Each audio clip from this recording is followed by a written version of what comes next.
ರಾಘವೇಂದ್ರ ಸ್ವಾಮಿಗಳವರ ಹೃದಯದಲ್ಲಿ ಲಕ್ಷ್ಮೀನಾರಾಯಣರು ಇದ್ದೇ ಇದ್ದಾರೆ. ಅದು ಪರಮಾತ್ಮ 5 ರೂಪದಿಂದ ಇದ್ದಾನೆ. ರಾಮ, ಕೃಷ್ಣ, ನರಹರಿ, ವೇದವ್ಯಾಸ, ಹಯಗ್ರೀವ. ಈ 5 ರೂಪದಿಂದ ರಾಘವೇಂದ್ರ ಸ್ವಾಮಿಗಳವರ ಹೃದಯದಲ್ಲಿ ಪರಮಾತ್ಮ ಕೂತಿದ್ದಾನೆ.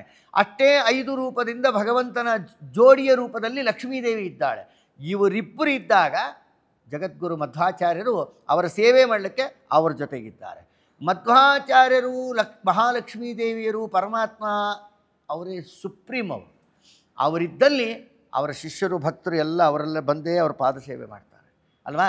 ರಾಘವೇಂದ್ರ ಸ್ವಾಮಿಗಳವರ ಹೃದಯವೆಂಬ ಅರಮನೆಯಲ್ಲಿ ಮುಖ್ಯಪ್ರಾಣದೇವರೇ ಆದ ಮಧ್ವಾಚಾರ್ಯರು ಅವರು ಪೂಜೆ ಮಾಡುವಂತಹ ಲಕ್ಷ್ಮೀನಾರಾಯಣರು ಅವರ ಹೃದಯದಲ್ಲಿ ಇದ್ದಾರೆ ಅಂದರೆ ಆ ಹೃದಯದಲ್ಲಿರುವ ಪರಮಾತ್ಮನನ್ನು ನೋಡಬೇಕು, ಮಧ್ವಾಚಾರ್ಯರನ್ನು ನೋಡಬೇಕು ಅಂಥೇಳಿ 9 ಕೋಟಿ ದೇವತೆಗಳು ಬಂದು ಅಲ್ಲಿ ಕೂತಿದ್ದಾರೆ. ಅಂದಮೇಲೆ ಒಬ್ಬ ರಾಘವೇಂದ್ರ ಸ್ವಾಮಿಗಳವರಿಗೆ ನಮಸ್ಕಾರ ಮಾಡಿದ್ರೆ ಯಾರಿಗೆ ನಮಸ್ಕಾರ ಆಯಿತು? 9 ಕೋಟಿ ದೇವತೆಗಳಿಗೂ ಆಯಿತು, ಮುಖ್ಯಪ್ರಾಣ ದೇವರಿಗೂ ಆಯಿತು, ಲಕ್ಷ್ಮೀನಾರಾಯಣರಿಗೂ ಆಯಿತು. ಆದ ಕಾರಣ ಇಷ್ಟು ಇಂಪಾರ್ಟೆನ್ಸ್ ಕಲಿಯುಗದಲ್ಲಿ ರಾಘವೇಂದ್ರ ಸ್ವಾಮಿ.